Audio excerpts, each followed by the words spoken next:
Kuna kitu muhimu sana nataka nikushirikishe. Kuna kitu kinachoitwa blood circulation au mzunguko wa damu.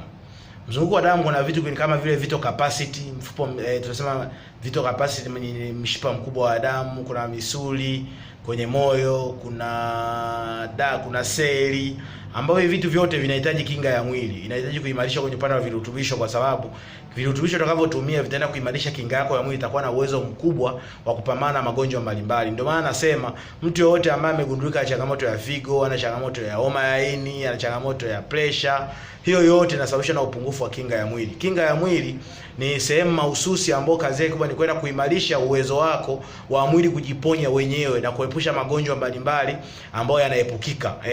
Kwa kinga ya mwili unapokuwa nayo iko vizuri, inakuepusha na magonjwa yasiyoambukiza, inakuepusha na magonjwa yanayoambukiza. Mfano, kuna mtu anaugua malaria mara kwa mara. Hiyo ni upungufu wa kinga ya mwili. Yaani wewe haipiti miezi mitatu, miezi minne au mwaka mmoja, kila baada ya mwaka au kila baada ya miezi fulani unaugua malaria.